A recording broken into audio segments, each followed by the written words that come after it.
Magandang hapon sa inyo dyan. Hayay ka. JMA, iniwan na nga ba ang Itbulaga tape ni Halos Host? Hay. Baka pumanig na ba sa TVJ? Ayay ka. Biglang umihip ang hangin. Ayay. Hay. Ang video na to hatid natin kay Gandara SRU. Kung hindi pa kayo nakasubscribe, mag-subscribe na kayo kay Gandara. Ayun, at kung kayo pala ay bago sa ating channel, paki-subscribe at pahit na rin sa ating notification bell para ma-update kayo sa ating mga ina-upload. Maraming salamat sa ating mga bagong subscriber at bagong pasok sa ating channel. Thank you so much. Mabuhay po kayo. Ayay. Wala na po tayo tumig-tubig pa. Silipin na natin ito. Baka masilip pa to lang iba. Ay, pasok! Para sa gabing ito ay pumapatungkol sa GMA Network. Ano daw kayang meron? Bakit parang maiba ang ihip Ayay ng ka. hangin? Or naiba ang ihip ng hangin? Ano daw, Biglang lumamig. wala na daw kaya ito tatak nila sa Tape Inc. dahil wala naman daw buhay dito. So, yan po ang ating pag-uusapan para sa gabing ito. But before that, sa mga hindi pa po nakaka-subscribe sa aking YouTube channel, masingit ko lamang po, maaari po ninyong pindutin ang Description lang ang channel ni Gandara, mga ka-uncle natin. po kayo sa mga Charot. nating mga balita na may kinalaman sa TV Ayan. and League. Pasok na, pasok. And eto na, isa po nakakabulagang Sabado, Collegiate Cards, sapagkat hindi po natin inaasahan na ang isang beauty contest ay mag-guest sa Ayun. GMA. Kasi alam naman po nating lahat na siya ay active dito sa GMA Network. Ganda. Meron po siyang mga programa tuloy. Meron po siyang mga teleserye. And sunod-sunod ang project na in fairness ha. Parang siya lang po ata ang from ABS-CBN na lumipat sa GMA na sunod-sunod ang proyekto. So kung Ayan, palakpakan. deserve mo, Beauty Gonzales. sa iyong buhay. Very humble at napakabait na tao. Well, anyway guys, marami po ang hindi pamilyar sa kanya. Pero Collegiate Cards, isa po siyang minsan na naging host sa Itbulaga nung ito ay nasa GMA. Okay. And ang main na reason, Collegiate Cards, kung bakit po siya nasa EAT ay para Promote Sabi sa nga kanyang movie or teleserye. Beauty Gonzales, Ayan, teleserye ang ads. Skip ko muna, Gandara SRU nasa Itbulaga pa MMF. ang movie niya sa MMFF na Mas pinili niyang doon sa Manood kayo niyan. promote ang movie niya dahil isa siyang tunay at lehitimong Ayun lang pala eh. show ng kanyang home. Alam na po natin yun. Legit. Kung ano yon. Siyempre, ang rival show ng TVJ. Masakit, no? Pero once a legit, always a legit. Correct. My point ka. Charot. Susunod na din ang showtime. Hintayin nating mangyari yan. Hashtag Itbulaga TV5. And ang kalalabasan po niyan ay allergy. Ito si Beauty Gonzales sa Itbulaga Tape. At ang mga tao or mga artista, big star ng GMA7 na ayaw pong dumampi sa kanila, tangin sa showtime, ay lumalabas na mga allergy talaga dito sa Tape Inc. Anyway guys, since nandyan nga po ito si Beauty Gonzales sa original na Itbulaga Collegiate Cards, usap-usapan ngayon ang GMA Network. Ayun, ito na. Mabuti raw na payagan siya o piniyagan siya ng na tumuntong dito sa TV5. Ano daw kayang meron? Bakit umiba ang ihip ng Aham, alam na this. kasi natin na ang TV5 ay ang ang GMA7 at ang Tape Inc. ay maganda ang relasyon or ang relationship nila.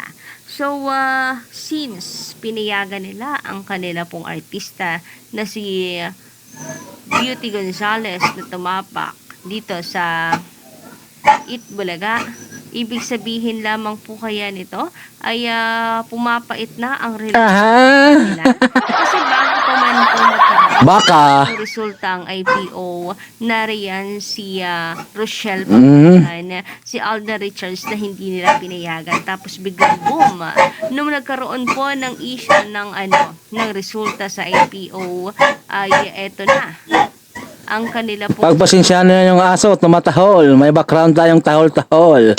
Pasok. na si Beauty Gonzales ay pinatapak nila sa Kaya naman hindi Good yan. maiwasan Goods.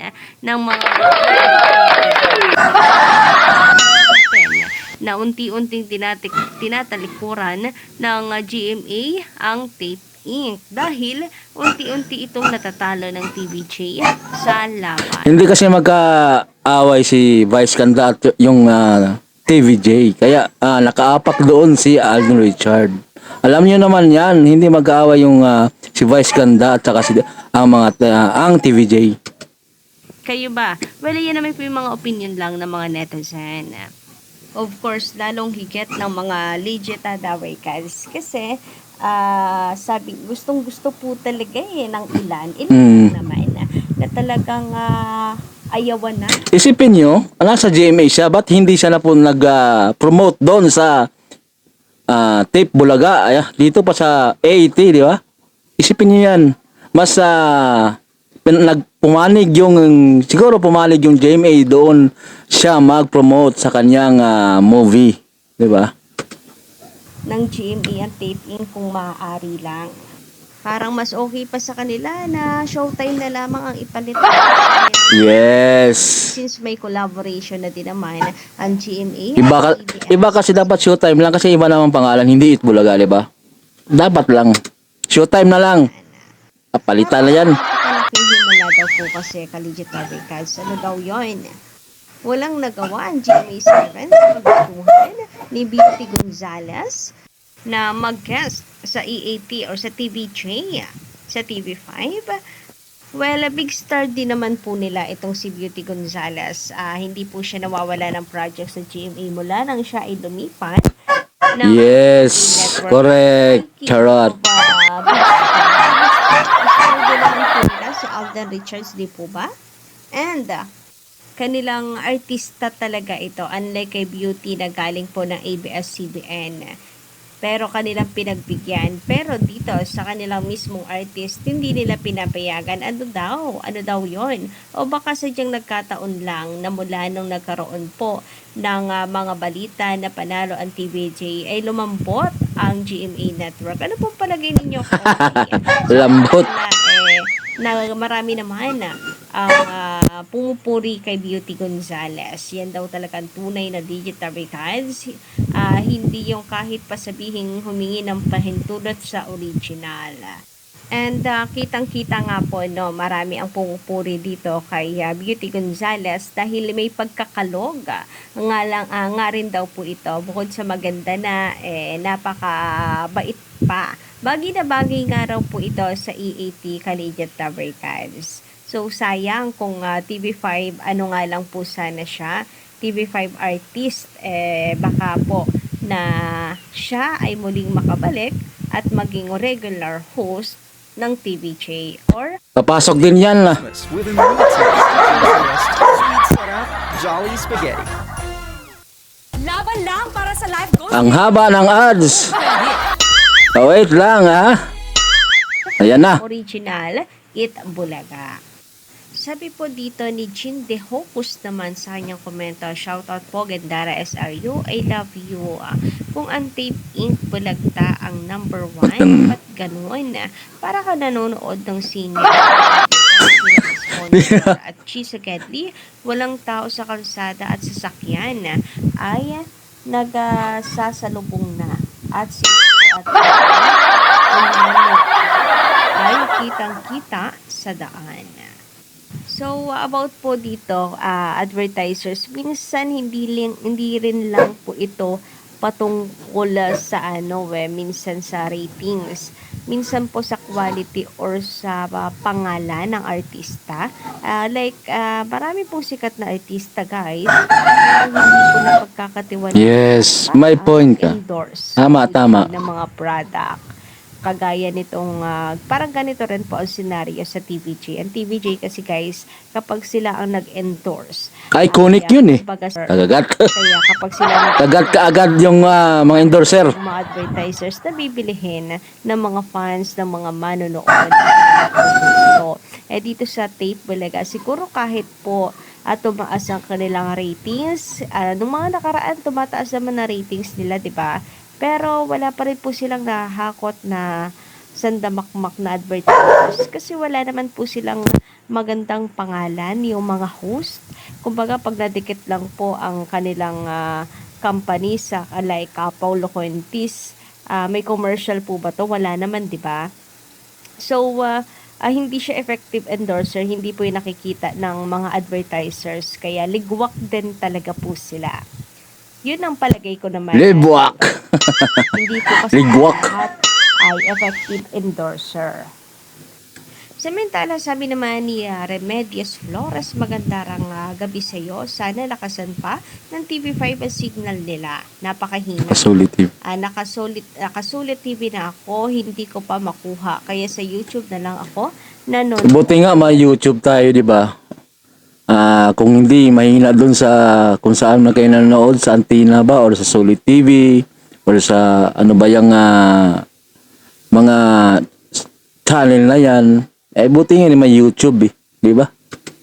Well guys, palagay ko naman ay gagawa niya ng paraan ni MV. Abang-abang tayo next year, baka magbago yan. Ayusin yan, Luzon, Visayas at Mindanao. Yung signal ng TV5, ayun.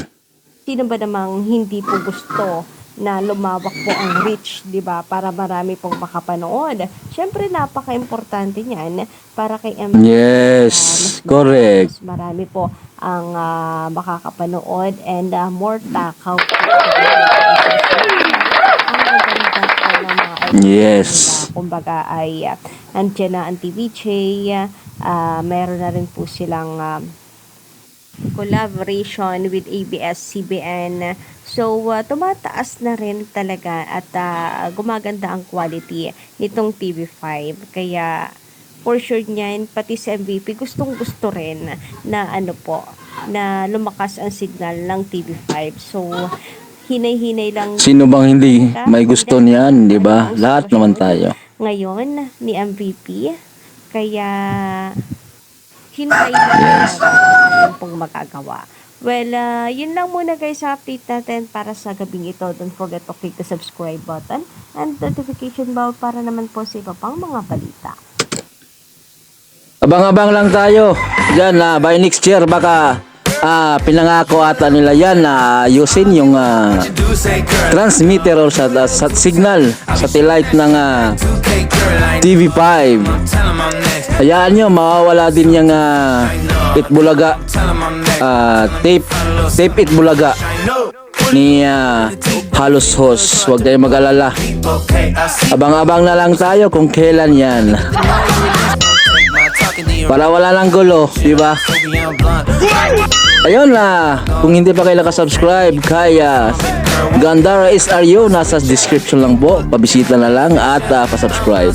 At kung kayo pala ay bago sa ating channel, inibitahan ko po kayong i-subscribe at pahit na rin sa ating notification bell para ma-update kayo sa ating mga ina-upload. Ayun guys, hanggang dito na lang, Uncle TV yung likod, mabuhay po kayo.